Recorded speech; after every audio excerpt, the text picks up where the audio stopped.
ये कल के कथा विश्राम प्रसंग में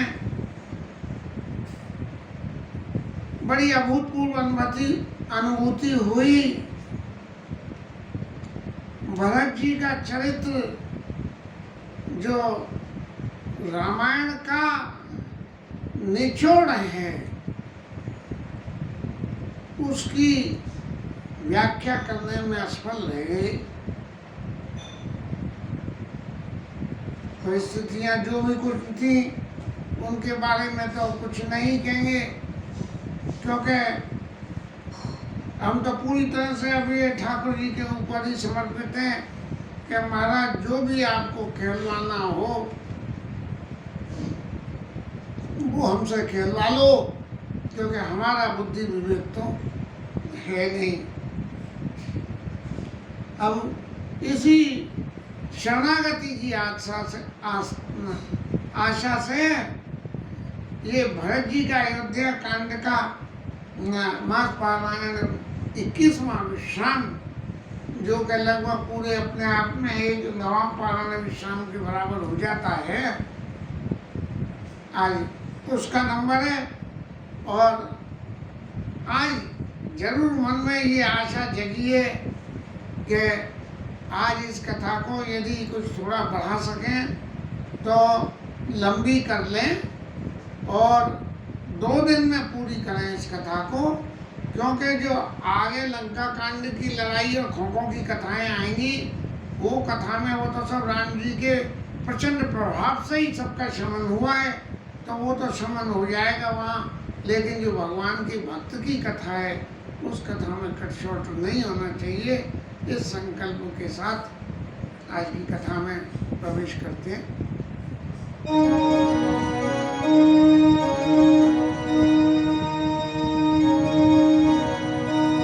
राम शैल शोभा निरखि भरत हृदय अति प्रेम, तापस तप फल पाई जिने सुखी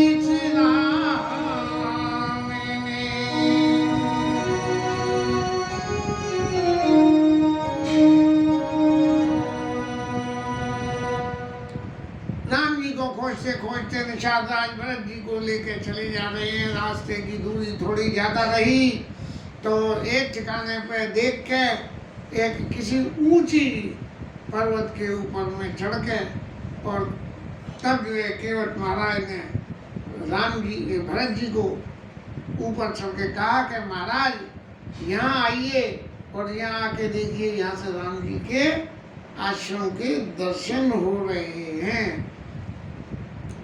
बस वहाँ चढ़ के भरत जी महाराज ने जो राम शैल की शोभा देखी, क्योंकि जिस जगह पर प्रभु विराजमान थे उस जगह का नाम राम शैल रख दिया गया। जैसे आजकल जो है जहाँ भी जो है मोदी भगवान पहुँच जाते हैं, वहीं उनके नाम के संग सब कुछ जुड़ जाता है, चाहे वो कुछ करें चाहे नहीं करें। तो लेकिन हमारे ठाकुर तो सब कुछ करते थे, इसलिए उनके सामने जुड़ता था। और इनके सामने तो ठाकुरी मालिक के जो हो जाए सो थोड़ा है। तो फिर केवट महाराज ने ऊपर चढ़ गए पर्वत के ऊपर में, और तब क्या हुआ, तब केवट ऊंचे चढ़ धाई, कहे भरत सना भुजा उठाई। केवट महाराज पर्वत के ऊपर चढ़ गए, जो ऐसा लगता है काफी ऊंचा होगा, और वहाँ हरियाली और पौधे बहुत होंगे। और भरत जी नीचे चल रहे थे रास्ते में। जब पकड़ के दौरान में चलते हुए ऐसी दर्शनों की मेरे को अच्छी तरह से याद है, भले ही आज 20 साल होने को आ गए, 19 साल हो गए, लेकिन मुझे अच्छी तरह से याद है कि पर्वत श्रृंखलाओं में किस तरह से ऊपर और नीचे का भेद होता है। और जब वहां से उसने भरत जी से आवाज लगाई, आवाज भरत जी सुन के कहाँ देखें इस बात का संकेत देने की, तब केवट ऊँचे चढ़े आई और कई भरत संग भुजा उठाई, ऐसे हाथ हिला के। भरत जी महाराज सुनिए, क्या सुनिए कि नाथ देखी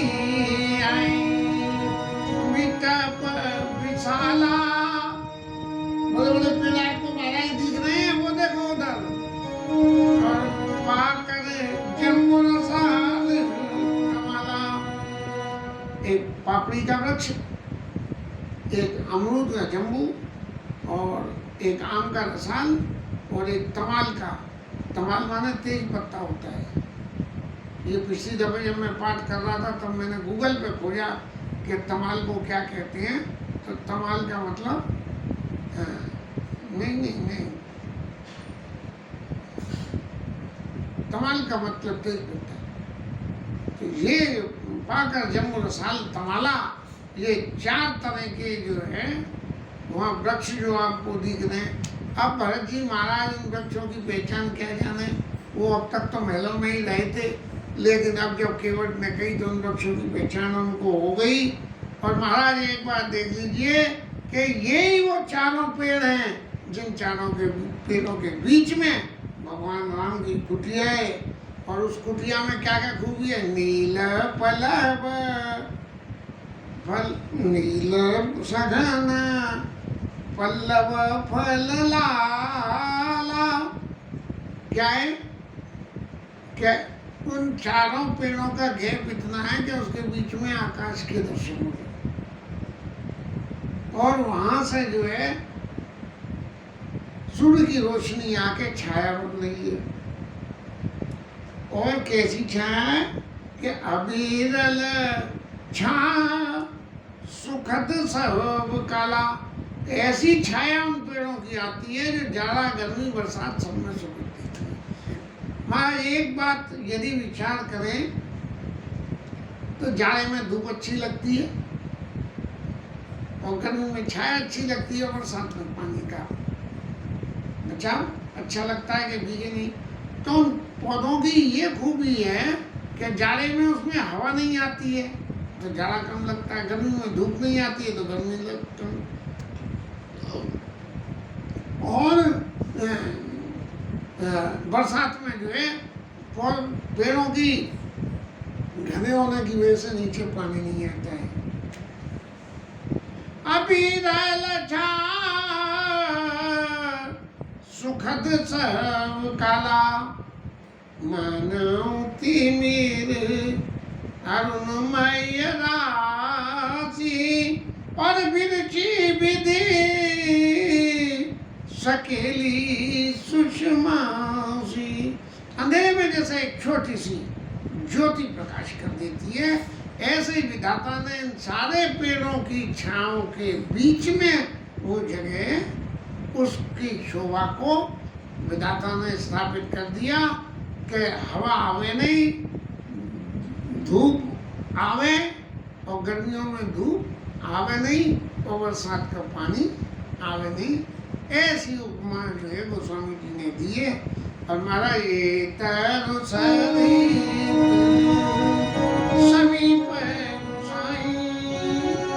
रघुवर बस महाराज इन्हीं पेड़ों के पास में भगवान ने अपनी कुटिया बना ली है, और वहाँ जो है तरह तरह के पेड़ लग रहे हैं, और राम जी लगाते हैं, लक्ष्मण जी लगाते हैं, सीता जी लगाते हैं, और तुलसा मैया खूब शोभायमान हो रही है। वहाँ पे मंच है, जो एक स्थान आसन बनाया हुआ है, और इस आसन को सीता जी जो है अपने हाथों से उसको शुद्ध करती हैं लीप के। और जहाँ बैठ मुनिगण सहिता नित सिय राम सुजान, और नर सुनई कथा इतिहास सब आगम निगम पुराण। और वहाँ उस आसन पर बैठ के निगम और पुराण की कथाओं को हमारे राम जी महाराज सुनते हैं। अब भगवान तो सब कुछ जानते हैं, फिर भी इन बातों को सुनने की जरूरत इसलिए पड़ जाती है कि जीवन में यदि आपको अपने आचरण को शुद्ध रखना है तो शुद्ध लोगों के आचरण की बातों को सुनोगे तो आप शुद्ध रहोगे, अशुद्ध की बातें सुनोगे तो अशुद्धता आने में जीवन में देरी नहीं लगती है। इसलिए हमारे राम जी महाराज जो है ऐसी ऐसी बातों को सुनते हैं। और बस भरत जी ने जैसे ही दर्शन किए तो आंखों में नेत्र जल, आंखों में अश्रुधारा बह गई और वहीं से ही राम जी को दंडवत प्रणाम करते हुए, दंडवती लगाते हुए और चल दिए। जब दंडवती लगाते हैं तो उस धरती में भगवान राम के चरणों की जो चरण चिन्ह दिखाई पड़ते हैं।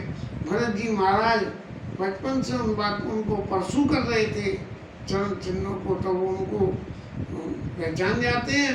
और निरखाई हरषि राम पद अंका, राम पद अंका पहचान जाते हैं। फिर क्या होता है, मानव बारस पायऊ रंगा। किसी गरीब आदमी को जो है पारसमणि मिलेगी हो कि चाहे जितना सोना बना लो, ऐसा उनके चित्र में सुख हो गया है। भगवान के चरणों की रज को अपने माथे पे लगा के और ऐसा जीवन में सुख पाते हैं जैसे कि प्रत्यक्ष में भगवान उनसे मिल रहे हो।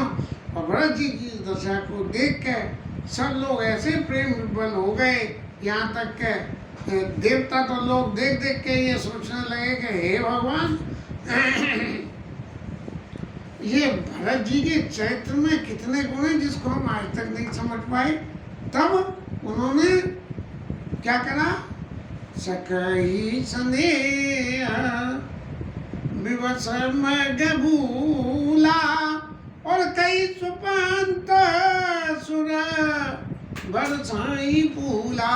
सखा भी भरत जी के प्रेम को देख के और ऐसा हो गया कि उसे याद ही नहीं रही, दाएं के बाएं बाएं के चले जाए। तब ऊपर से देवता आकाशवाणी करते हुए कह रहे हैं कि हे निषाद राज केवट जी महाराज, आप जो है वो बाएं चलिए, जैसे गूगल मैप हमें गाड़ी चलाते हुए करता है।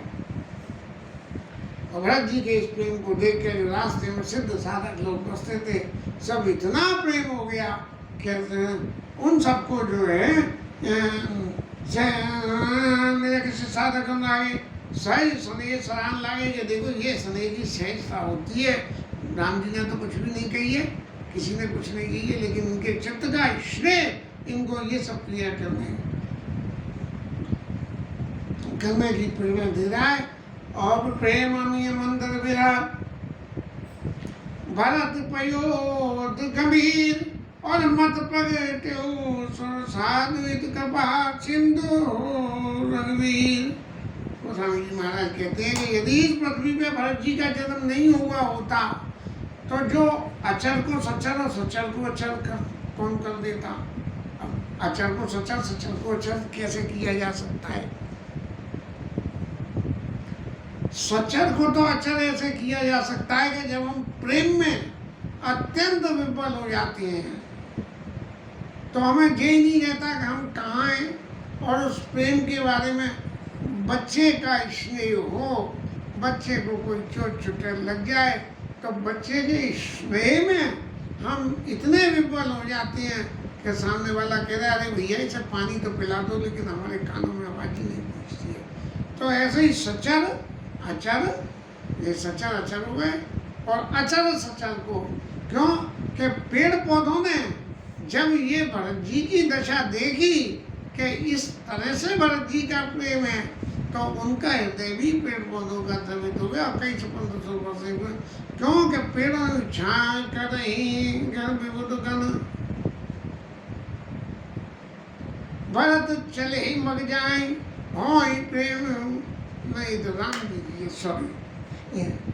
अब सखा ने जो है पेड़ों की डालों को यूं फाट के हटा के भरत जी को दिखाया कि महाराज देखो अब यहाँ से सीधे सामने से राम जी के आश्रम के दर्शन हो रहे हैं, आप यहाँ से दर्शन करिए और हम यहाँ से यूं चल के जाके आश्रम में प्रवेश करेंगे।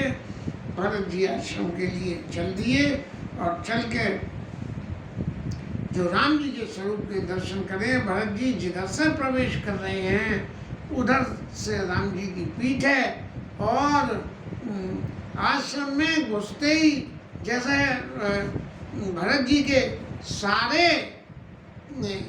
जो हृदय का ताप था भरत जी का, वो सारा हृदय का ताप भगवान राम की पीठ दर्शन से ही शमन हो गया। लक्ष्मण जी सामने बैठे हैं। लक्ष्मण जी ने भरत जी को देख लिया कि भरत जी पधारे हैं, लेकिन करें क्या, राम जी की सेवा ऐसी होती है, इतने कठिन सेवा व्रतधारी थे कि जब तक प्रभु की सेवा में है तब तक किसी दूसरे की सेवा नहीं करनी। लेकिन भरत जी ने जैसे ही आश्रम में प्रवेश कराए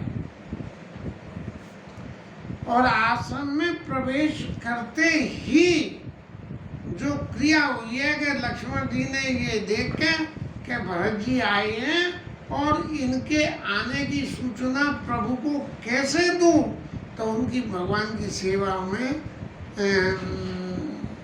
रहते हुए भी कहत प्रेम नाई मई माधा भरत प्रणाम करत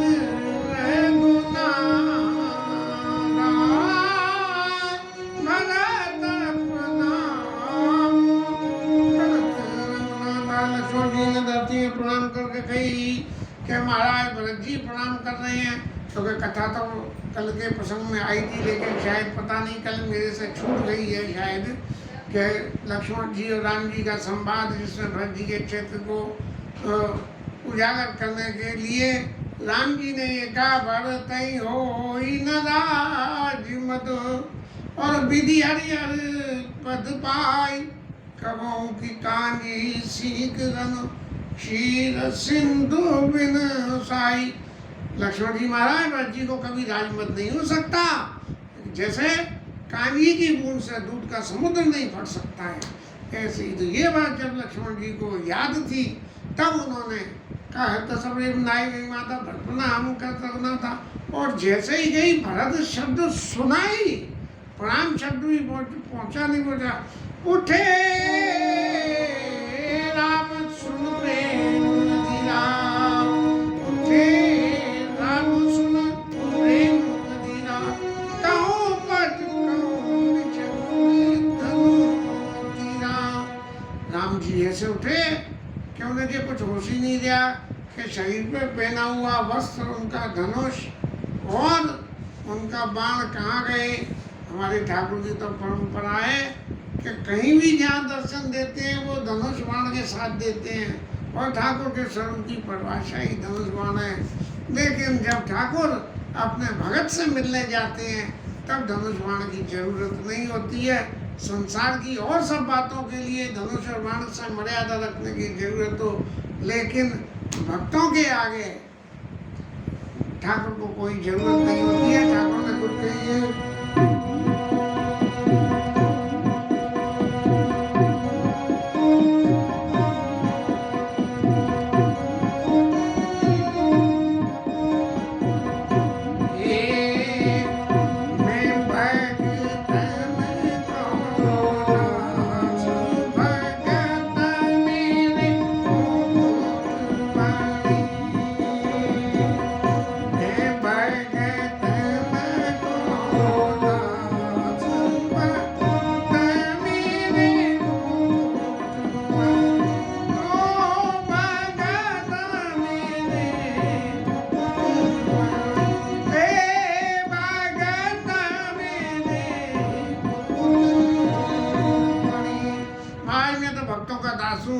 और वो मेरे मुकुट हैं।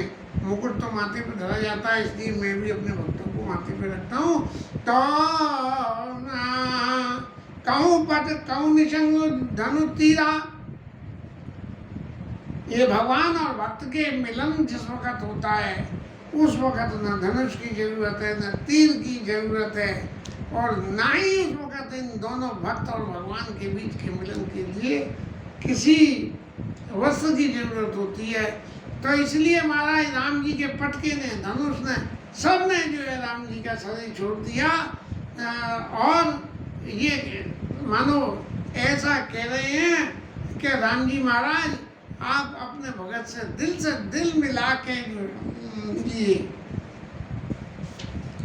भरत जी ने जो दर्शन करे, व्याख्या तो उसकी काफी लंबी है, लेकिन राम जी के स्वरूप की व्याख्या तो दुनिया जानती है।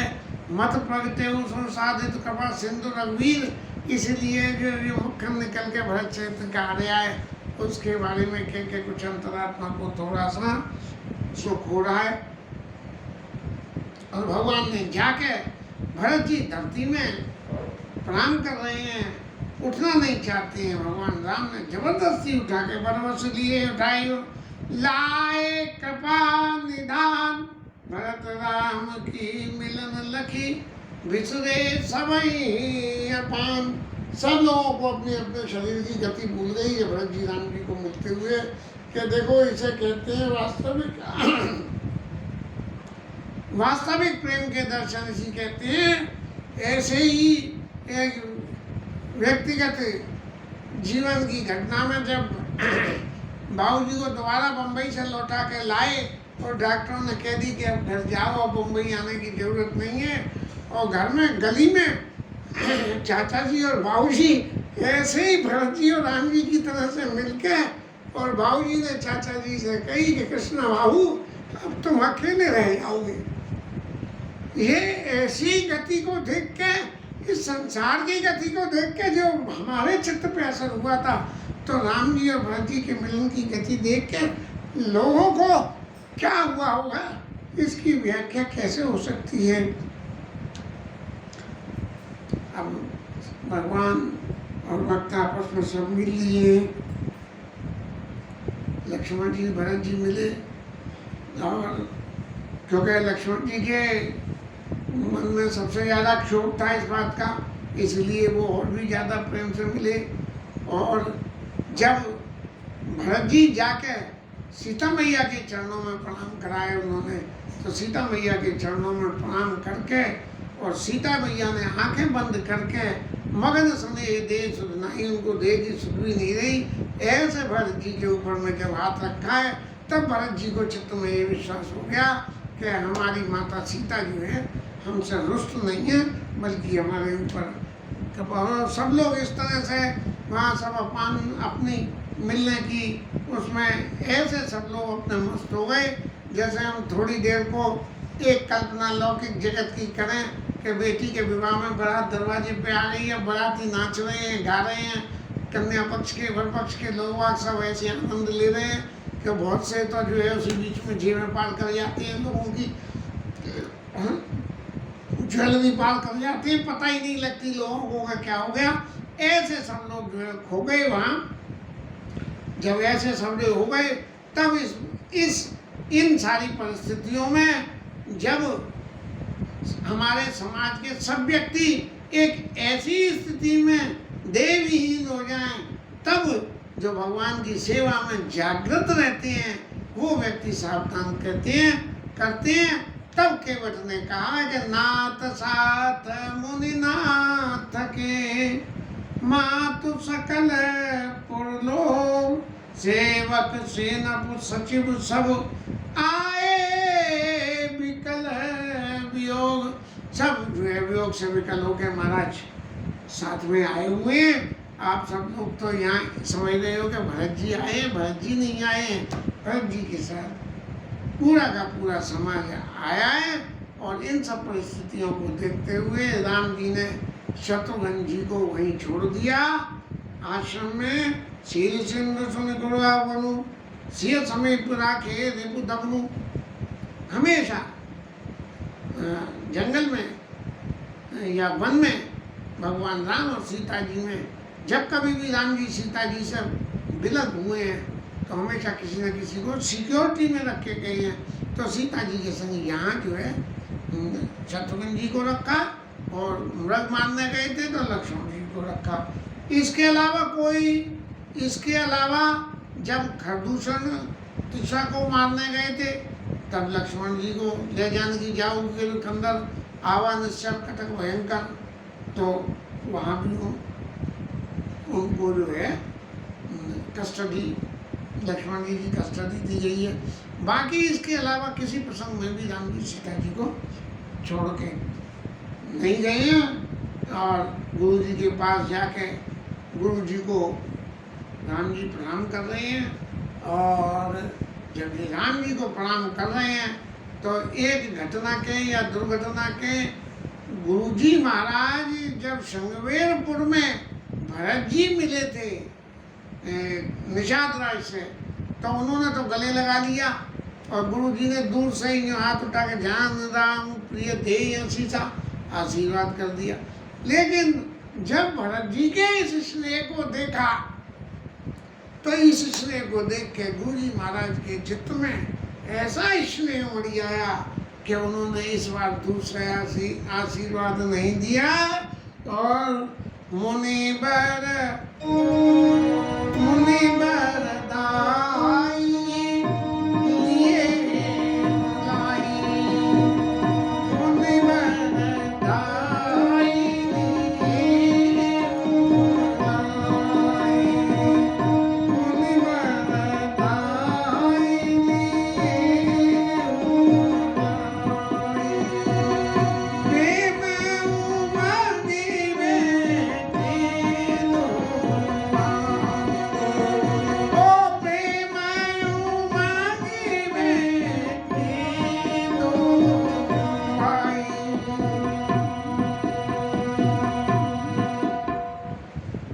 होता तो ये है कि बड़ों के सामने छोटे जाते हैं तो बड़ों के सामने जब छोटे जाते हैं तो छोटे पहले जो है नभते हैं।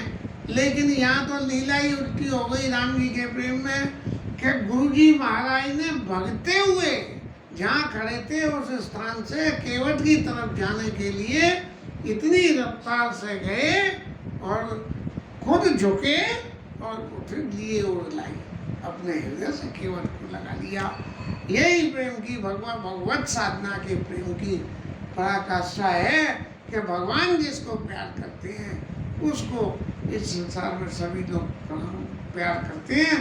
और फिर जो है भरत जी शत्रुघ्न जी सबने जो है मिलकर गुरु जी को प्रणाम किया और लोग आगे इसको सारी लीला को देख कर ये कह रहे हैं कि देखिए इस संसार में वशिष्ठ जी के बराबर कौन बड़ा है। लेकिन जिन्होंने वशिष्ठ जी ने जिसको उठा के अपने हृदय से लगा लिया हो, इसका मतलब वो वशिष्ठ जी से भी ज़्यादा बड़ा है, क्योंकि उसके हृदय में राम जी का प्रेम विद्यमान है। और फिर राम जी सभी माताओं को मिली और माताओं को मिलकर सबको संग लगा के आश्रम सागर शांत रस पूरन पावन पात और सेन मनो करुणा सरित लिए जाए रघुनाथ। अब राम जी आगे आगे चल रहे हैं और बाकी सब लोग पीछे चल रहे हैं। आश्रम सागर शांत रस, जो भगवान राम का आश्रम है ना, उसकी उपमा की आश्रम सागर, उसको सागर की उपमा दी गई। आश्रम सागर शांत रस, कौन सा सागर? जो शांत है बिल्कुल। और पूरन पावन पाथ, और जो जाने की रास्ता है वो पूरी तरह से पवित्र है, कोई रास्ते में टंकर नहीं, कुछ नहीं। और सेन मनो करुणा सहित, जब ये सब लोग मिलके आश्रम में गए हैं तो जो प्रेम के अश्रुओं की गंगा बही है तो उसका उपमा देते हुए गोस्वामी प्रेम सेन मनो करुणा सहित, करुणा जो है वो सेना के समान जैसे राजा के पीछे चलती है, लिए जाए रघुनाथ। सब लोग इतने करोड़ों हो गए हैं ठाकुर के पीछे चलते चलते, और राम जी के आश्रम में सब लोग जा रहे हैं। और फिर जो है जैसा होता है समाज में, मीटिंग बैठती है और बैठ के राजा वशिष्ठ जी महाराज ने राम जी को सुरपुर गमन का संदेश सुनाया और राम जी के हृदय में लीला स्वरूप में ये अत्यंत वेदना हुई है। और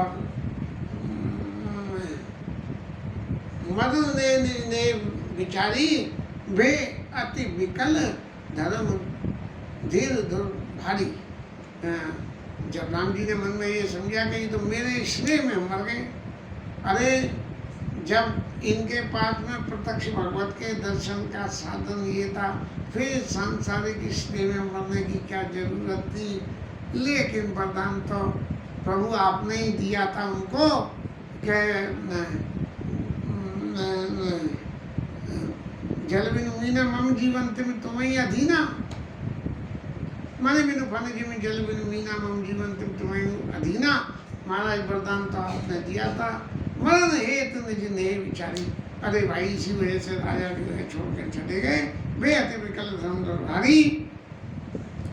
और फिर जब इस तरह के आशोच हो जाता है तो आशोच के वक्त हम रहते हो न रहते हो, लेकिन जिस घड़ी हमें ये सूचना मिलती है कि ये आशोच हमारे परिवार में लग गया तो हमारा आशोच उसी वक्त से शुरू हो जाता है। ऐसा मैंने गरुड़ पुराण में पढ़ा है। तो जब आशोच लग गया तब राम जी और किसी ने कोई जल नहीं पिया, कोई भी किसी ने कुछ खाया नहीं, जल तक नहीं लिया। और फिर भगवान राम ने जब ये आशोच की खबर मिल गई तो उस आशोच के निराकरण के लिए शास्त्र सम्मत जो भी कार्य थे उन सबको करे, और उन सबको करने में 2 दिन का समय शुद्ध भय 2 बासर बीते और बोले गुरु संग्राम प्रीते। 2 दिन तक ये समाचार मिला तो 2 दिन तक ये शुद्धि की प्रक्रिया करने के उपरांत और गुरु जी के पास जाके राम जी ने ये विनय करी कि महाराज इतना समय हो गया, आप लोग अयोध्या से चले हुए आए हो, सब हारे थके हो, और अब आप बताइए आपने यहाँ मिलने के लिए आए थे और आप मिल लिए। मैंने आप सब लोगों के उन्हें वन में आके दर्शन कर लिए, और वन में हम किस तरह से रह रहे हैं इस बात के दर्शन महाराज आपने भी कर लिए। अब आपसे प्रार्थना है कि आप वापस अयोध्या को प्रस्थान करिए। तब गुरु जी महाराज कहते धर्म से करुणा यतना। राम जी महाराज आप धर्म के पुल हो। पुल का काम क्या है? 2 किनारों को बांधना, और 2 किनारे कौन से हैं? एक राज्य का किनारा और एक धर्म का किनारा, और इन दोनों को बांध के कैसे धर्म का निर्वाह हो। तो धर्म से तो करुणा यतना। आप महाराज ऐसी बात क्यों नहीं कहोगे? लेकिन आप मेरी विधा से बात सुने कि आपके अयोध्या से जाने के बाद सब लोग इतने दुखी हो गए थे कि लोग दुखित दिन दुई दरस देखी लय हो विश्राम। महाराज आपके पास आके आपके दर्शन करने के उपरांत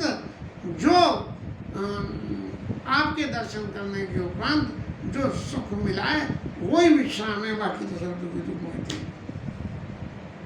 अब राम जी के वचनों को जब लोगों ने सुना तो बोले लो ये तो प्रभु हमें सब यहाँ से विदा करना चाह रहे हैं।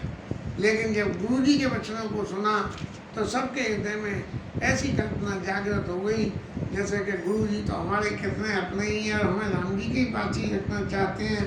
अब ये सब लोग वहाँ वन में रहते हैं और जो है 3 टाइम स्नान करते हैं, संध्या करते हैं, राम जी के संग में रहते हैं, कंदमूल फल का आहार करते हैं, सब तरह से इतना सात्विक जीवन जी रहे हैं कि उस सात्विक जीवन को जीते हुए अवध राज के राजसी जीवन की किसी को याद भी नहीं आती है।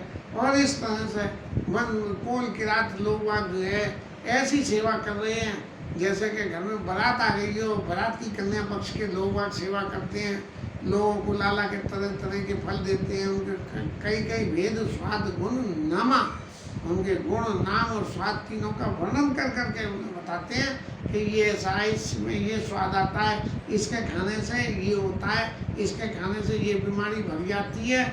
ऐसी बातें लोगों को कहते हैं तो लोग आप उसके बदले में उन्हें कुछ देना चाहते हैं, लेकिन वो एक ही बात कहते हैं कि तुम सुकृति हम नीच निषादा और पाव दर्शन राम प्रसादा। अरे ये राम जी का ही तो प्रसाद हमें मिल गया है कि आप लोगों के दर्शन कर लिए नहीं। हम तो जंगल में रहते हैं, हमें कहाँ दर्शन, हम तो दिन रात पाप करते रहते हैं। इधर से कोई जंगल में निकल के जाए, उससे लूट खसोट कर लें और अपना जीवन यापन करें। ऐसी बातों को लोग कोल भीलों के प्रेम को देख के और अपने हृदय के प्रेम को व्यक्त करते हैं, वन में जाते हैं, घूमते फिरते हैं और सब तो ऐसे मस्त हो गई जैसे स्वर्ग का सा सुख मिल गया। लेकिन भरत जी की दशा बड़ी विचित्र हो गई। भरत जी उस दशा में दिन रात मन में ये सोचने लगे कि अयोध्या से तो वन में आ गए, लेकिन वन से राम जी हमारे संग कैसे वापस अयोध्या जाएंगे।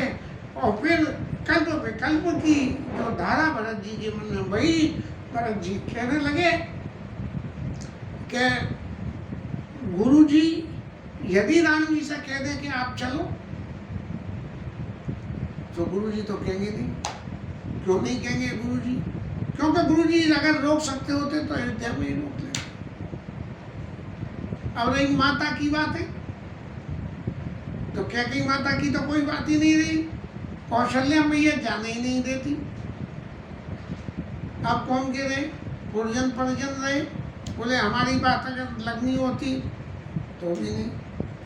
जब सब तरह से कोई कानून ये लागू ही नहीं हो पा रहा कि जिसके कहने से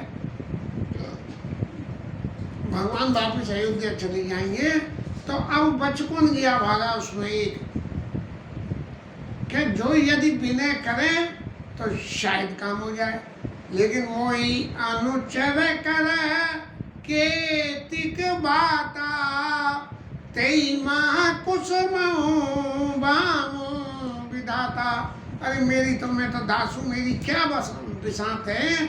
एक तो अनुचर हूँ और विधाता बाम है मेरा, मेरे विरुद्ध विधाता जो है लीला कर रहा है, या मेरा दुर्भाग्य है।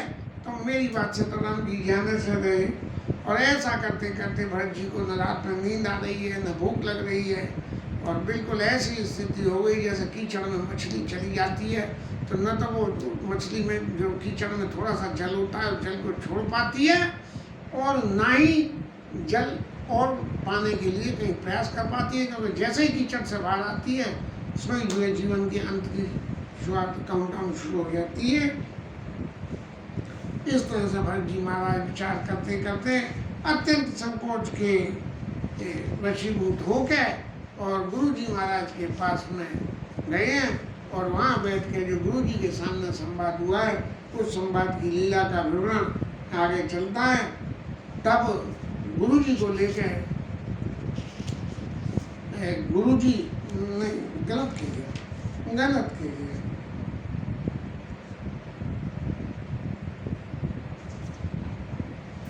सुबह के समय भरत जी, शत्रुघ्न जी सब लोग नहा धो के और चित्रकूट में जाके सभा जुड़ी है। और इस सभा जुड़ी हुई सभा में गुरु जी गुरुपद कमल प्रणाम,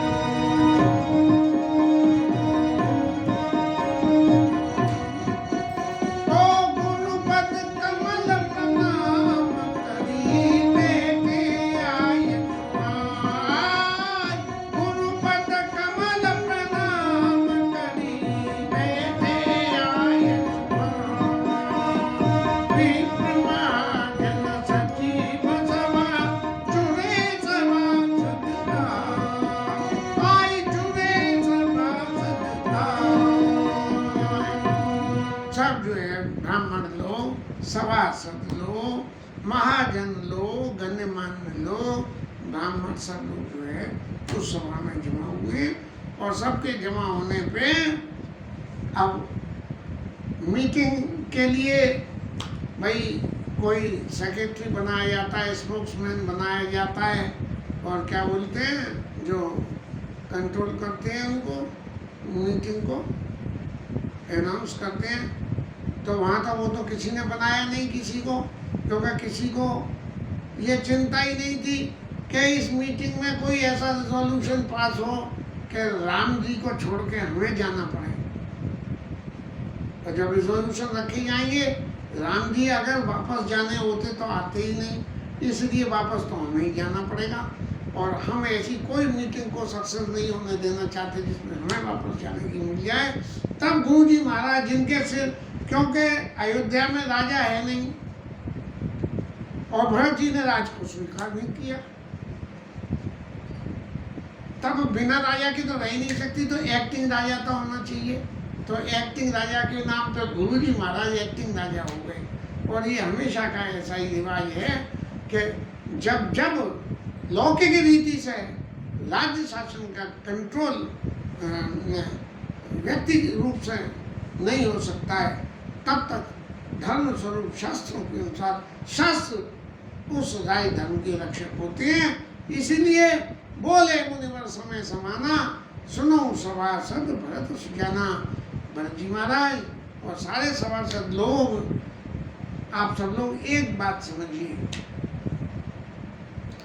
ये गुरु जी का जो विवरण है इस कथा में, इस सभा में, उस सभा के विवरण के हर चौपाई में एक ऐसा गूढ़ अर्थ छुपा हुआ है कि जिसकी व्याख्या को समझने से ऐसा लगता है कि गुरु जी महाराज इस सारे प्रकरण से अपने आप को अलग करना चाहते हैं, इसलिए ऐसी बातें बोल देते हैं कि मुझे तो कुछ करना ना पड़े।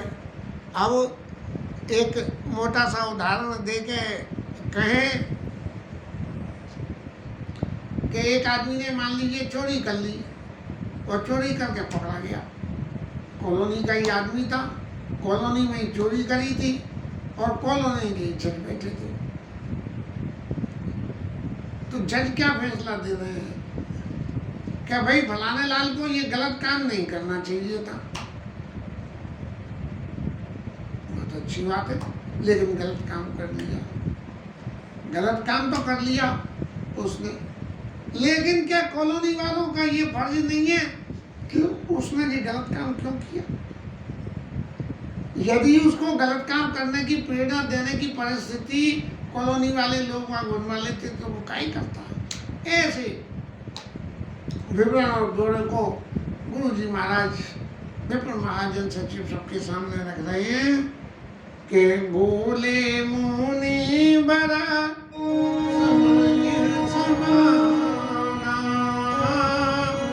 सुनो सभासद भरत सुजाना।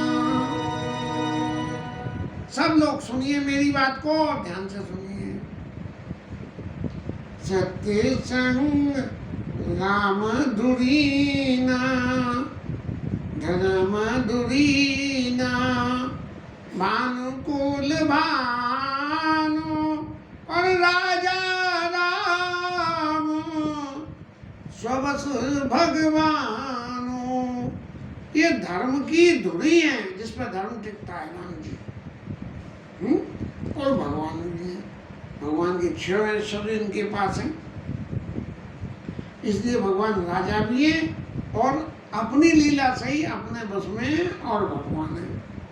और इनका गुण एक और क्या है, सत्य संग, सत्य के पालन करने वाले हैं, श्रुति और सेतु को रक्षा करने वाले हैं।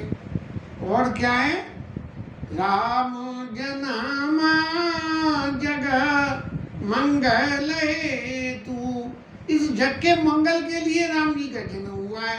अब सभासद में कोई न कोई बात तो सोचा होगा, भैया ऐसा क्या मंगल हुआ कि राज छोड़ के वन में आ गए और राजा दशरथ पहुंच गए, जे मंगल हुआ के मंगल हुआ। लेकिन मंगल की परिभाषा तो कुछ होगी है जो भगवान राम आगे की क्रियाएं करेंगे। भगवान राम माता पिता के वचनों का पालन करने वाले और दुष्टों का नाश करने वाले हैं। और नीति प्रीति परमार्थ स्वार्थ कौन राम सम ज्ञान यथार्थ। नीति और प्रीति को भगवान राम के समान कोई नहीं जानता है। इसलिए विधाता की सृष्टि की जितनी भी सब क्रियाएं हैं, जो भी कुछ है, इन सब का इसेंस निचोड़ क्या आता है, जब वो भगवान है और वो नीति से चलते हैं, प्रीति से चलते हैं, इनके बराबर कोई जानने वाला नहीं है। तो महाराज इन सब का अर्थ क्या निकल के आता है? इन सब बातों का अर्थ एक ही आता है, क्या कि राखे राम न जाई रुख। महाराज अब सब मिलके आप लोग मेरी बातों को करो मत करो, लेकिन हम लोगों का हित किसमें, ये जजमेंट मैं दे देता हूँ कि राखे राम रजाई रुका, और हम सब कर हित होई, हमारा सबका हित इसी में ही होगा। समझे सयाने करो अब सब मिली सम्मत सो। महाराज मैंने तो कहने की बात कह दी, अब आप तो सब लोग सयाने हो, सो जो चाहो सो कर लो, मैंने करके अपना तो पल्ला झाड़ दिया। ये बात लौकिक जगत के हिसाब से ये गुरु जी महाराज के लिए शोभनीय बात नहीं है, लेकिन गुरु जी महाराज राम जी को अच्छी तरह, राजा राम स्वबस भगवान है, इसलिए गुरु जी ने ये बात कही है। हम गुण दोष की विवेचना में गुरु जी के लिए कुछ विचारनी बातें कह सकते हैं। मुझे बचपन में याद आती है, पंडित राम किंकर जी ने जो गुरु जी के गुण दोषों की विवेचना जो करी थी, शायद वो मेरी खोपड़ी में बैठ गई थी। आज उसी में से ही कुछ ये निकल के वापस उग के आ रहा है। और इन सब के बाद जब उनकी बात को मानने में हमारा हित है, तो उसके संग में राजा राम जी की बात मानने में एक अलभंगा क्या है, सबका सुख राम अभिषेक, सबका सुख राम अभिषेक,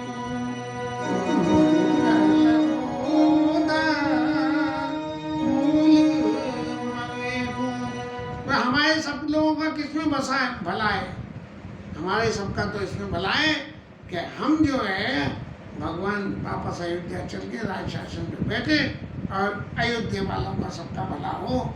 लेकिन संसार का भला कैसे होगा, ये बात भरत जी सोचते हैं कि संसार का भला कैसे होगा।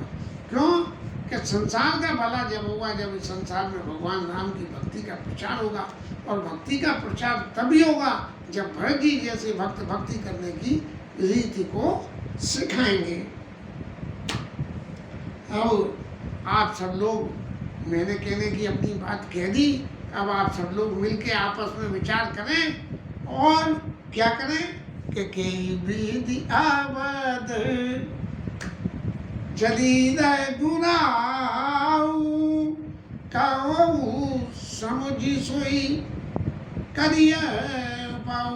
अरे महाराज जब वो भगवान है तब उन्हें ले जाने के लिए कि कई भी दावत चलिए लग रहा हूँ, आप राम जी वापिस अयोध्या चले, इस बात के लिए क्यों विचार कर रहे हो। आप तो इस बात के लिए विचार करो कि जग का मंगल किसमें हो, भरत जी का मंगल किसमें हो, रघुवंश का मंगल किसमें हो, भरत जी के क्षेत्र का प्रकाशमान हो। इन बातों पर विचार करिए। लेकिन गुरु जी हमारे कह रहे हैं कि कई विधि अवध चलिए रह गुनाऊ। राम जी कैसे अयोध्या को चले, इस बात पे आप विचार करिए। अब लोगों ने जो है इस तरह की दुर्धी बातें गुरु जी की सभी सुन के वो तो सब ऐसे बोले हुए कि भैया अब जो गुरु जी जैसे ये कह रहे हैं कि हमने कमान छोड़ दी तो फिर हमारी क्या विसात है। तो सब ऐसे बोले हो गए, कोई कुछ नहीं कह रहा है। तब जब कोई कुछ नहीं कहता है तो वो व्यक्ति जिसके चित्त में भगवान का वास होता है वो जब जिज्ञा से बात बोलता है तो भरत जी महाराज खड़े हो गए और सबके सामने सिर निभा गए। तब सिर नारी भरत कर जोड़े और भरत जी ने जो है राम जी की प्रतिमा को सबके सामने उजागर करके रखा कि यदि किसी व्यक्ति को ठाकुर की राम जी की प्रतिमा नहीं मानो कि भानुवंश में भूप गमे अधिक एक थे एक बड़े रे, एक से एक बड़े बड़े सूर्यवंश में राजा हुए हैं और जन्म में हेतु सब कहाँ पितु माता, सबके जन्म का कारण जो है माता, और कर्म शुभ शुभ दे विधाता, और जो सा कर्म करता है उसका विधाता फल देते हैं। तब लेकिन है क्या, दली दुख सजाई सकल कल्याण विधाता तो कर्मों के जो है फल दे देता है, कर्म में दुख है सुख है, लेकिन दुख का दलन करके सुख का सृजन कौन करता है? तो हे गुरु जी महाराज, दली दुख करई सजई करई कल्याण, असराउर आशीष जग जाना। महाराज आपके आशीर्वाद से पूरा संसार ये जानता है कि उसके दुखों का नाश हो जाता है। तो महाराज अब आप ये मत कहिए कि समुझ सयान एक करो अब सब मिली सब मत सोई, ऐसी बात अब आप मत कीजिए। और यदि आपने चित्त में ये सोच लिया कि राम जी को वापस अयोध्या चलना है, तो फिर इस बात को तो विधाता भी नहीं मान सकता है। ये मेरा आपसे निवेदन है। लेकिन इस निवेदन के संग में मैं एक अपनी बात और कहता हूँ कि भगत ये चाहते हैं कि उसके ठाकुर के अनुकूल की बात हो, तो भरत जी कह रहे हैं कि बूझिए मोहि उपाऊ अब, और सो सब बोल अभाग, और सुनि सने साने वचन गुरु उमुगा अनुराग। कि महाराज अभी सभा में बुला के मेरे से इस वक्त आप पूछ रहे हो कि उपाय बताओ, तो मैं इस वक्त क्या उपाय बताऊं? सिर्फ ये मेरा धीर दुर्भाग्य है। यदि मेरे से ही पूछना था तो महाराज ये कितना सा काम कर लेते कि राम जी महाराज को बन जाने से पहले राजा के शरीर शांत होने पे आपने गुरु बुलाई पठे दो भाई, ऐसे ही किसी दूत को भेज के और हवा में उड़ा के मुझे वहाँ से अयोध्या में बुला लेते, तो शायद प्रभु की इच्छा के समर्थित होके भगवान राम को बनी न जाना पड़ता। लेकिन अब मेरे से ये पूछा है तो मेरा आभाग है। अब जब मेरा आभाग है तो फिर मैं जवाब कहूँ, क्या जवाब दूँ? लेकिन तात बात राम के राम विमुख सुख सब नाई। महाराज आपने जो कही है कि राजा राम समझ भगवान हूँ, तो राम जी के बिना जो सुख में भी किसी को सुख नहीं है। एक बात ये निश्चित है, तात बात पुर राम कृपाई, राम विमुख सुख सब नहीं। राम जी के बिना जो है स्वप्न में भी सुख नहीं होगा। इसलिए जब मेरे से पूछा ही है तो मैं आप सबके सामने एक बात रख के कहता हूँ कि क्या अरध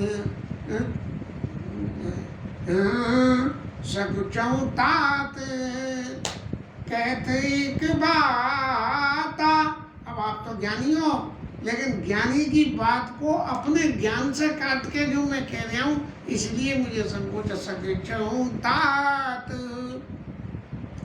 कहते एक बात, अरध तजाई बोध सर्वस जाता, अरध तजाई बोध सर्वस जाता। सबरे को जाते हुए मैं अगर जा रहा हो तो आधा लोग वहाँ जो है अगर कोई नुकसान हो रहा हो तो आधा छोड़ देते हैं और आधे को स्वीकार करके संतोष कर लेते हैं। तब क्या करो? तो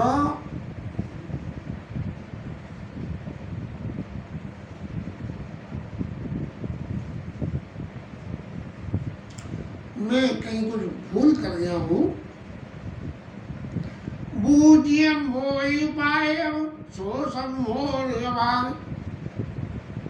भरत जी ने कहा, और भरत जी के इन वचनों को सुन के गुरु जी के हृदय में अनुराग होना, और फिर गुरु जी ने बोलना शुरू करा है कि तात बात पुर राम कमाई राम कपा राम उपयोग सुख सकचौ तात कहते के बाता, अरद तजई बुध सर्वस जाता। गुरु जी कह रहे हैं कि आधा छोड़ देते हैं और आधे का नुकसान झेल लेते हैं।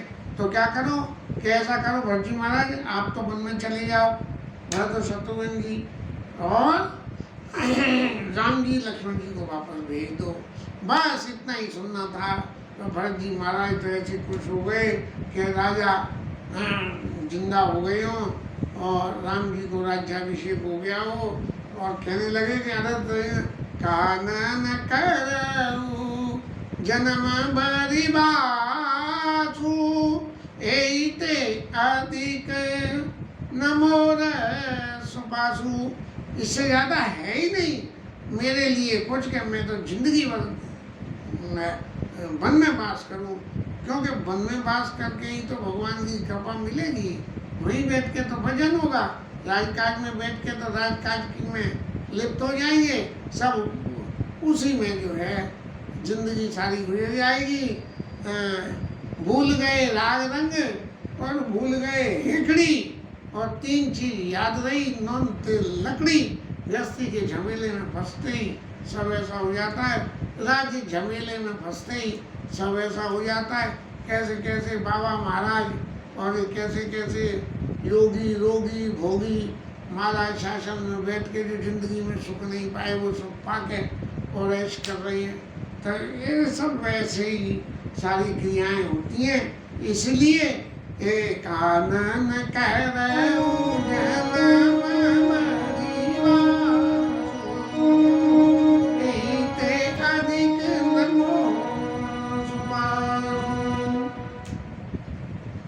मेरे इससे ज्यादा और कोई पहुंच ही नहीं है, इससे ज्यादा मेरी औकात ही सिर्फ वन में रहने की है, ऐसा भरत जी महाराज ने कहा है। और फिर भरत जी कह रहे हैं अंतर्यामी राम सिया।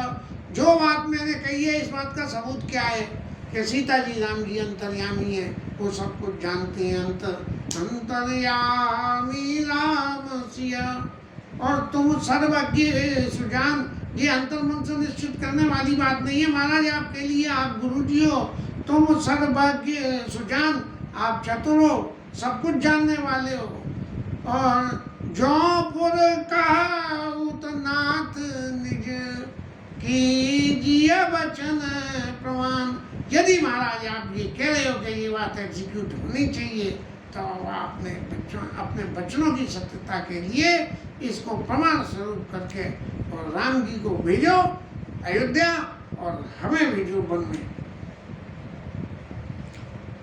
इस तरह की बातों से करके जो उस सभा में समा बना है, ये एक ऐसी स्थिति हो गई कि निर्णय हो। इस बात में बड़ी भारी विरोधाभास प्रकट हो गया कि एक तरफ राम जी अयोध्या नहीं जाना चाहते, भरत जी अयोध्या नहीं जाना चाहते, भरत जी राज्य नहीं लेना चाहते हैं, और राम जी जो है अयोध्या का राज नहीं लेना चाहते हैं। पहले आप लखनऊ वाली स्थिति हो गई। इस तरह से जब इस समस्या का कोई हल नहीं निकला, तब गुरुजी महाराज की क्या स्थिति हो गई। गुरुजी महाराज की स्थिति ऐसी हो गई कि जैसे शरीर तो मन तो चला गया इनके स्नेह प्रेम की लीला में, और शरीर में आश्रम में ही रखा रह गया।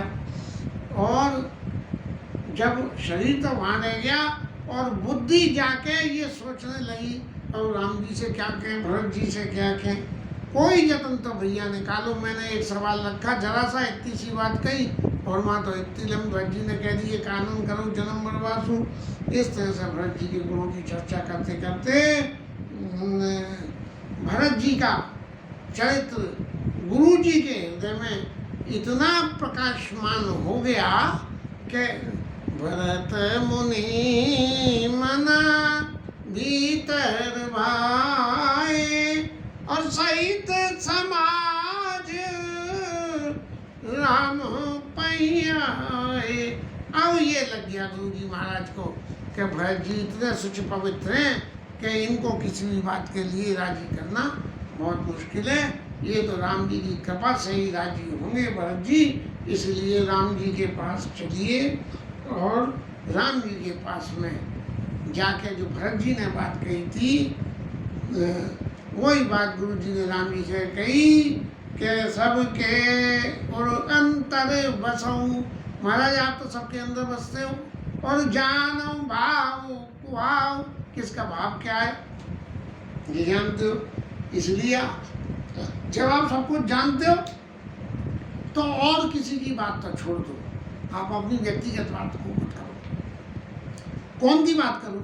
पुरजन जननी भरत हित, इन तीन के लिए हो सो का उपाय।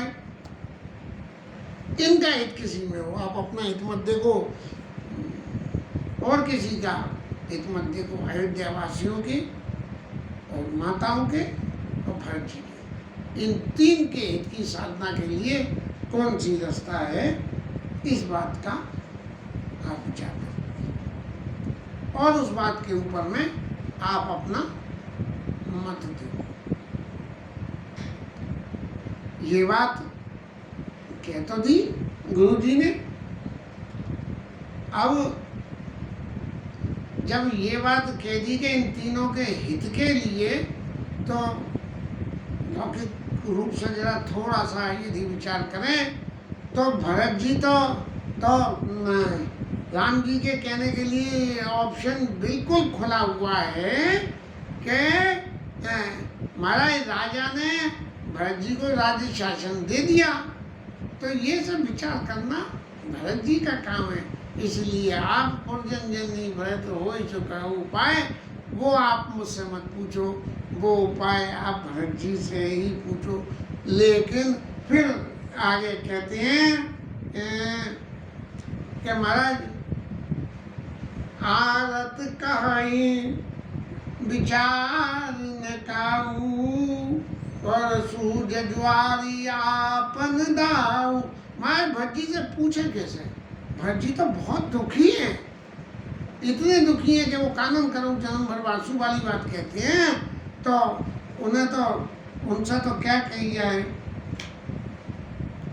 भरत जी से तो कोई पूछा ही नहीं जा सकता। जो आपके शब्दों का अर्थ प्रभु निकलता है वो उस बारे में भरत जी से तो नहीं पूछा जा सकता। तब क्या हो? सुनी मुनि बचना कहते रहे गुराऊ। अब राम जी कहने लगे महाराज ये तो सब आपके हाथ में बात है, मेरे हाथ में तो कुछ है नहीं।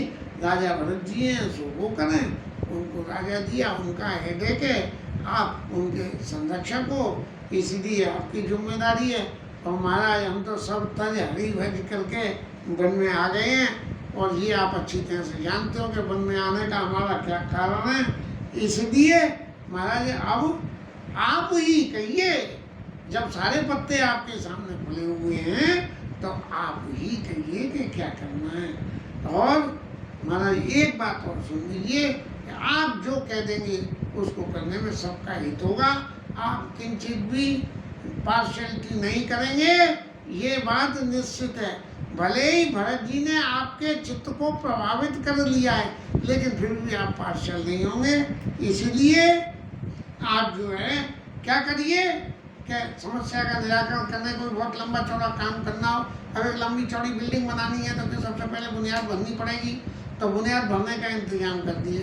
इसलिए इस काम की शुरुआत है, कोई दूसरा आदमी कुछ करे न करे तो प्रथम जो आयशो, पहले जो आज्ञा आप मुझे दो कि मुझे क्या करना है, जैसी मुझे आज्ञा दोगे मैं तो वैसे ही कर दूंगा, और फिर जिसको जैसी आज्ञा दोगे वो भी वैसा ही कहेगा।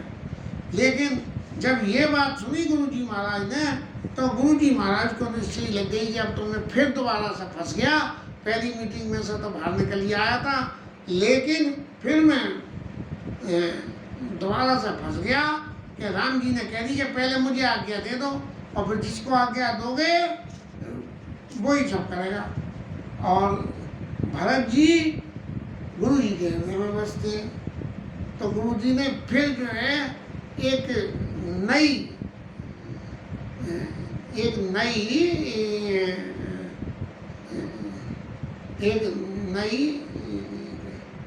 बहुत जिसे कहना ना मर्यादापूर्ण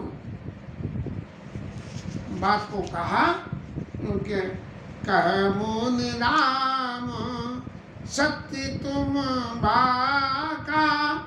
आपने कही तो सत्य कि मैं आपको भी रजाई दूं और सबको रजाई आज्ञा दूं और सब लोग करें, लेकिन महाराज मैं आज्ञा दूं तो दूं कैसे?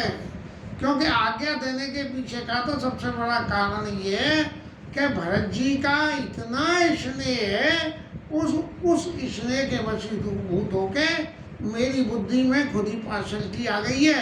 अब जब बुद्धि में पार्शलिटी आ गई है तो जो मैं जजमेंट दूंगा उसमें कहीं ना कहीं उसकी झलक तो दिखेगी। तो मेरे अंदर तो अब कोई भी निर्णय लेने की सामर्थ्य नहीं है, इसलिए मैं अब एक ही बात कह के फिर अपने फाले से गेंद वापिस भरत जी के फाले में फेंकता हूँ कि मोरे जान भरत रूप राखी और जो कीजिए सो शुभ शिव साखी। शंकर जी को साक्षी करके कहता हूँ मैं, गुरु जी कह रहे हैं कि भरत जी की रुचि रख के जो कुछ होगा वो सब सही होगा। इतने सरेंडर हो रहे हैं इस कथा में कि सरेंडरों के आगे डिसीजन ही होना मुश्किल हो गया है। तो फिर गुरुजी महाराज ने अगला पत्ता बहुत इम्पोर्टेंट खिला कि भरत विनय सादर सुनिया।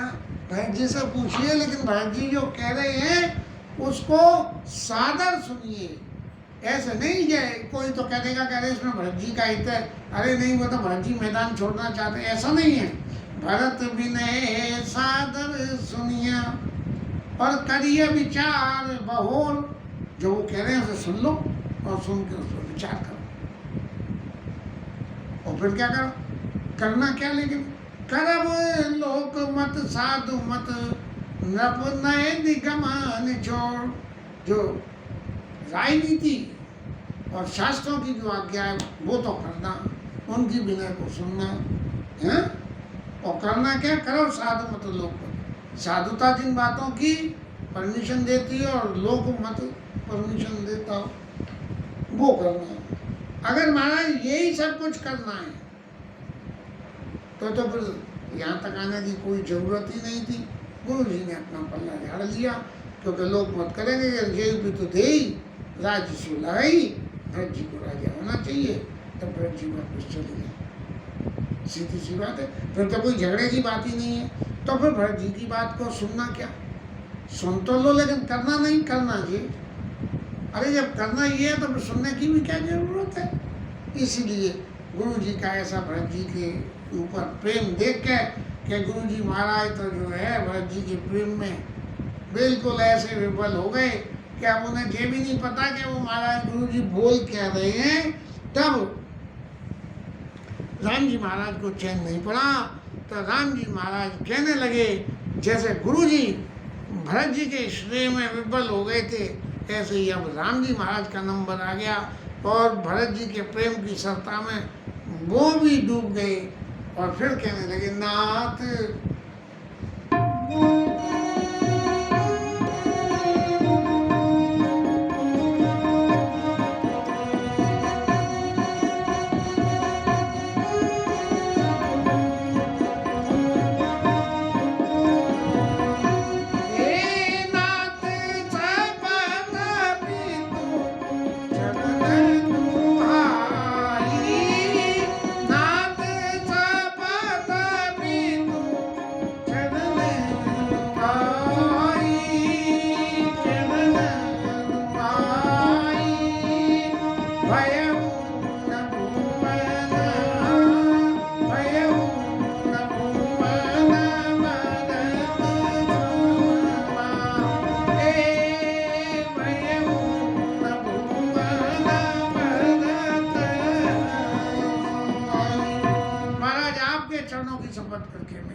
ये राम जी महाराज इतनी कड़वी शपथ करके गुरु जी के सामने कह रहे हैं और फिर क्या कह रहे हैं कि इस संसार में भरत जी जैसा दूसरा भाई नहीं हो सकता।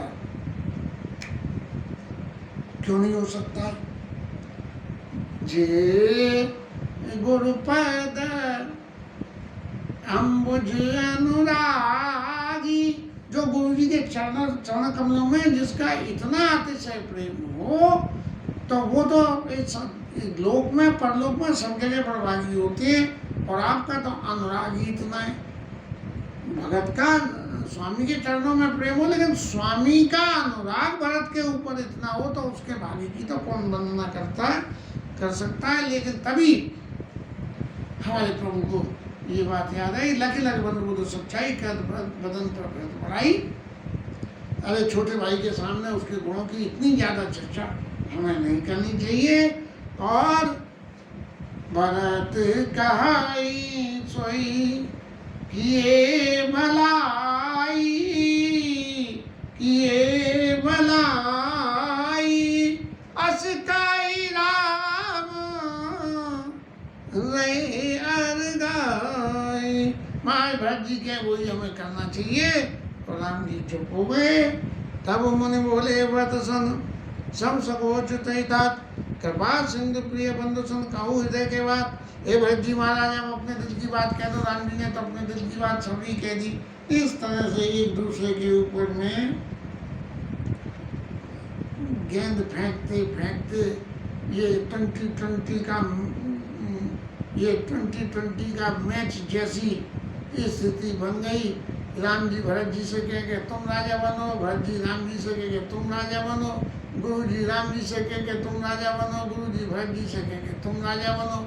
और बाकी सब लोग दर्शक लोग तो बैठे बैठे देख रहे हैं, क्योंकि ये इतनी हार्ड मैथमेटिक्स हो गई है। कोई जो है 2 बराबर 3 और 3 बराबर 5 और 5 बराबर 7।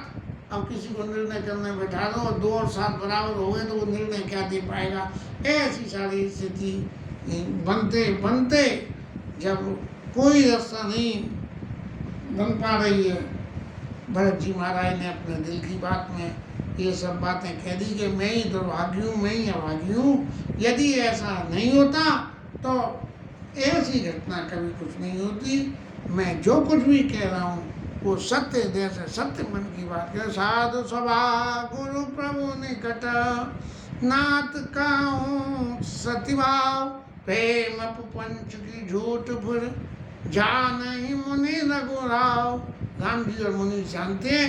ये सभासद लोगों, आप सब लोग सुन लो, मैं जो कुछ भी कह रहा हूँ यदि उसमें जरा भी कोई गलती हो या उसमें कोई जरा भी नाटकीयता हो तो उन सब बातों को राम जी, मैं तो ये नहीं कहूँगा कि नहीं है, लेकिन राम जी और गुरु जी जानते हैं कि उसमें नाटकता क्या है। और राजा ने तो अपना शरीर छोड़ के गंगा नहा लिए, सब जिम्मेदारियों से मुक्त हो गए। यदि महाराज जरा सी भी राजा के चित्त में विवेकशीलता रहती,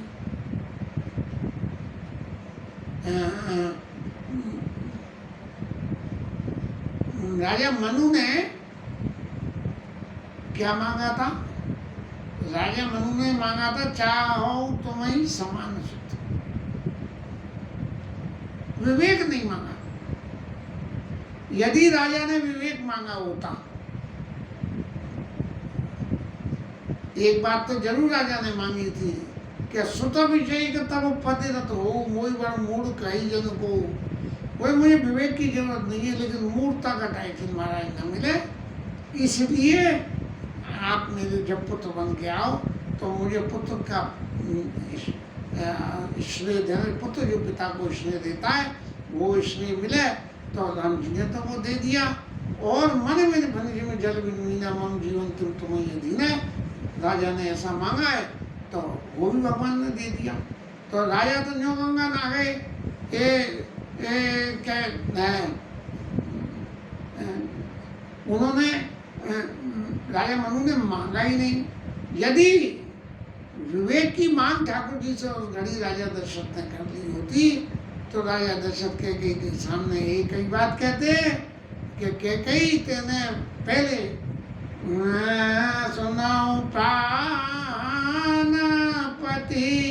बाबई जी का और देहू एक बार भरत टीका। भरत जी को टीका तो आजा मैया, रास्ते में बुला ले भरत जी को, पहले राय देना। और बोले जी इसके देने के बाद तेने क्या कही? मांगा हूँ दूसरा तो जब मांगा है तो पहले एक का एग्जीक्यूशन तो कर ले, कोर्ट 4 ऑर्डर सुनावे कि भाई इसको उसने ये गलत काम करा है, उसके उसके इतनी सजा है, और जो भी गलत काम करा है उसकी भी ये। तो यदि कोर्ट अपने ऑर्डर में ये ना लिखे कि दोनों सजाएं एक संग चलेंगी, तो उसे पहले अपराध की सजा पहले भुगतनी पड़ेगी, जब वो पूरी हो जाएगी तब दूसरे अपराध की, यदि शरीर रहेगा तो दूसरे अपराध की सजा तब भुगतनी पड़ेगी। 6 महीने की जेल जेब काटने में और 3 साल की जेल जो है हत्या करने में। तो पहले जो है वो अपराध करा था तो जेब काटी थी, इसलिए 6 महीने पहले जेल जाएगा, उसके बाद उसे जो है काले पानी की सजा मिलेगी। तो इस तरह से राजा ने जो अपने भगवान से विवेक नहीं मांगा, तो विवेक यदि मांगा होता तो कहते कि कैकेयी मैया तू जो है भरत जी को बुला ले और राजा उनको पहले राज सिंहासन पर बिठा दो, तो राम जी को दो, मैं तेरे को ये वचन देता हूँ कि राम जी घूमने चले जाएंगे। राजा कह के अपनी जगह सिद्ध हो जाते। जैसे कभी हंसी मजाक दिल्ली में मैं व्यक्तिगत रूप से ये बातें लोगों से कहता हूँ, हालांकि वो हंसी मजाक की टॉपिक में ही होती हैं, क्योंकि बोलने की ज़्यादा ही आदत है, तो जब तक हंसी मजाक नहीं हो तब तक कोई नीतिगत बात हो जाती है। इसलिए अपनी बातों में हमेशा हंसी मजाक का पुट रखता हूँ। तो बोले महाराज जो आपके यहाँ विवाह में ना आवे उसे सबसे पहले न्योता दो, क्योंकि आप चाहे कितना ही न्योता दे लेना वो तो फिर भी नहीं आवेगा, जब नहीं आवेगा तो तुम न्योता देने से क्यों चूको। तो वो वाली बात हो गई।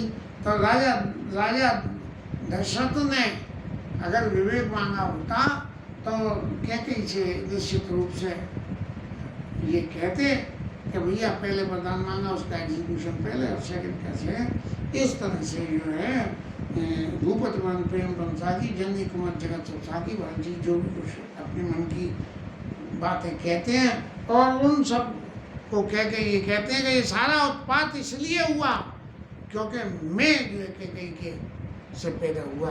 यदि मैं कैकेयी का पुत्र नहीं होता तो ये दुर्घटना नहीं होती। लेकिन सही मायने में ये कि कैकेयी का पुत्र कैकेयी के मानसिक रूप से पुत्र थे, लीला स्वरूप में भरत जी कैकेयी के पुत्र नहीं थे, लीला स्वरूप में कौशल्या के पुत्र थे। ये कौशल्या का ही पुत्र हो सकता है जो इस तरह की बात कह सकता है। इसलिए जो है और मैंने सब आके यहाँ देख लिया ठाकुर को यहाँ जंगल में उस साथरी पे सोते हुए देख के भी, जो राज सिंहासन पे सोता था, राजमहलों में सोता था, वो यहाँ सोता है, ऐसा देख के भी जिसका हृदय नहीं फट जाता हो तो उसके बराबर तो चित्त का दुष्ट व्यक्ति कौन हो सकता है। और तो ज़्यादा क्या कहूँ, ये भरत जी, ये राम जी, सीता जी और लक्ष्मण जी पूरे अयोध्या के लाडली हैं, और वो ही जिस भरत जैसे व्यक्ति के हित के लिए वन में यदि चली गई हो और फिर भरत को यदि जो है प्रारब्धवश ये दुख भुगतने पड़ रहे हैं तो कोई बड़ी बात नहीं है, भरत को तो ये भुगतने पड़ेंगे।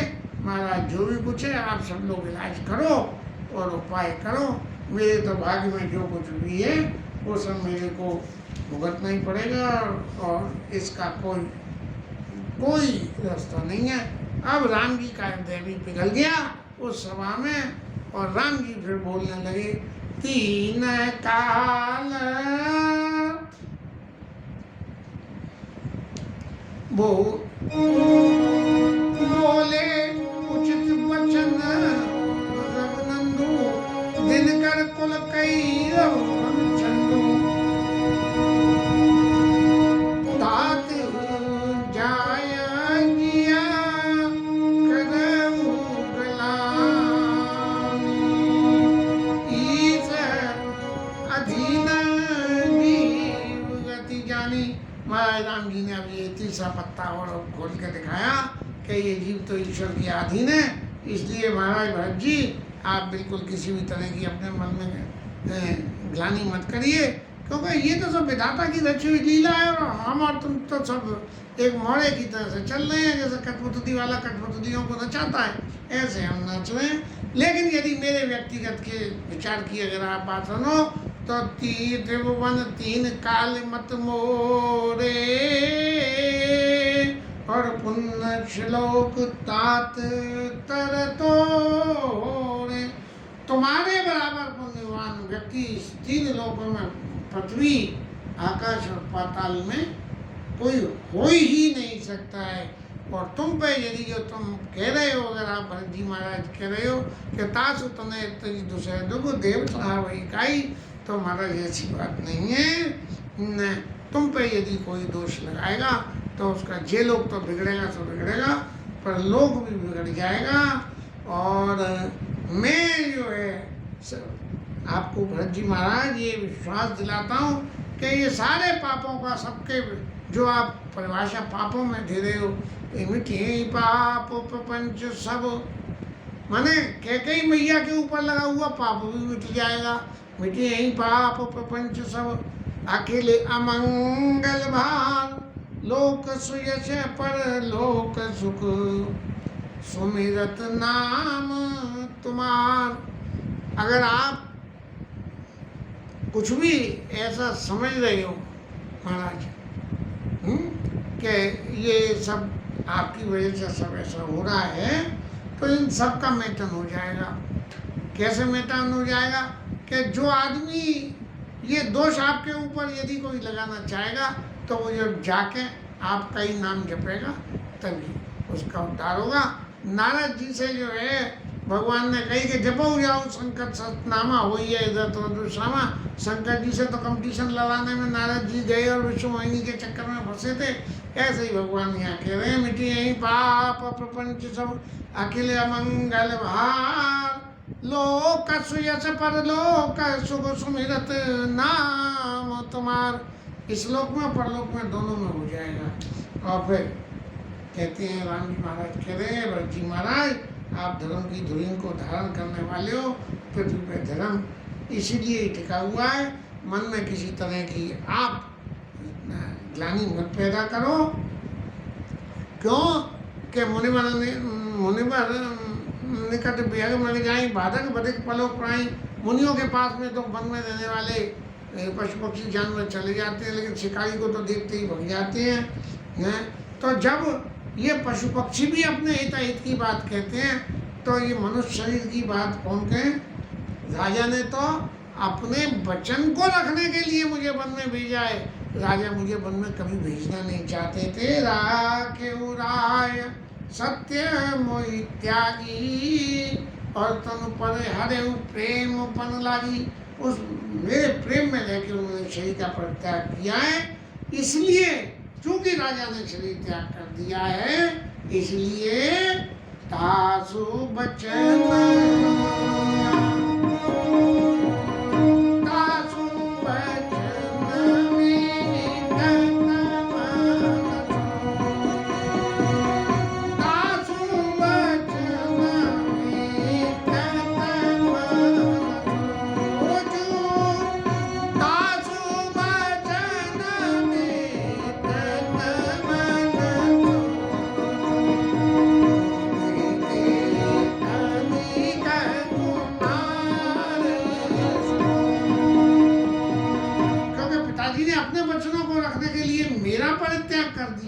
इसलिए उसके वचनों को जो है मिटाने में मेरे में चित्त में संकोच है।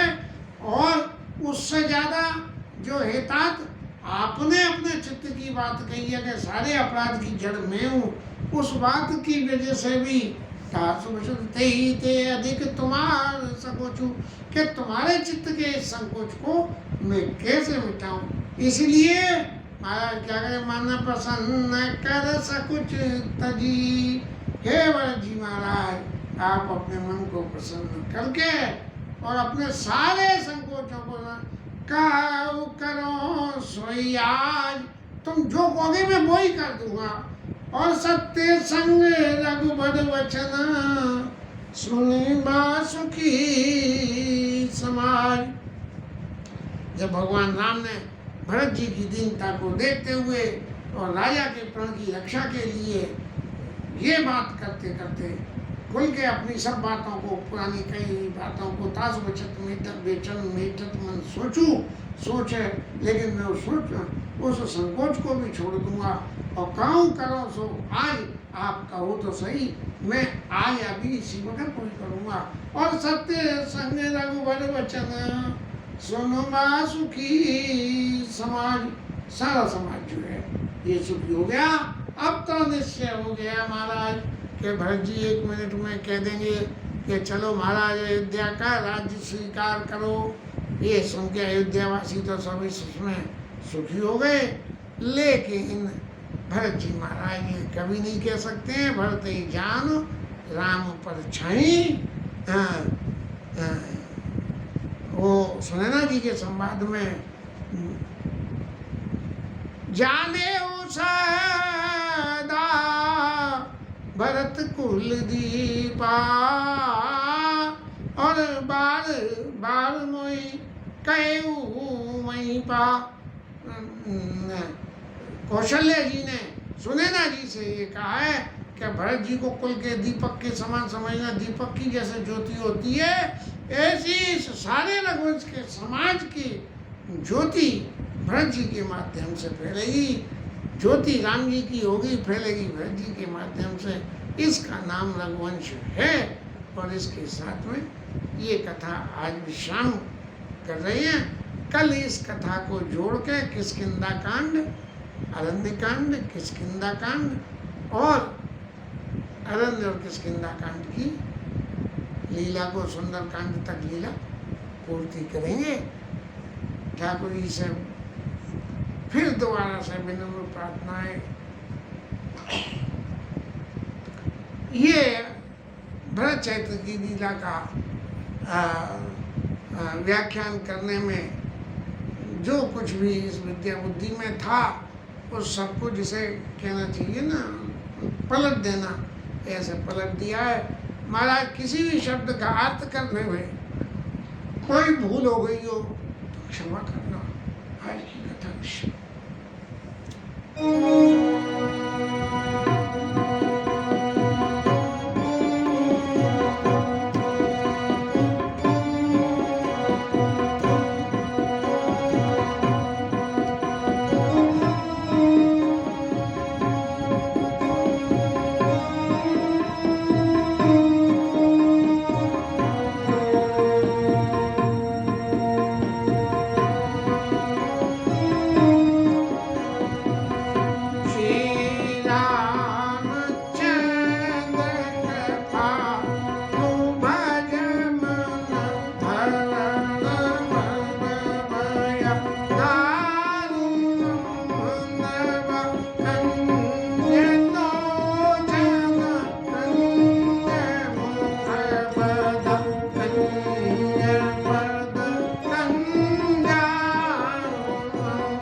पिए। श्री राज धरण की जय, श्री राधा रानी जय, जय श्री राम।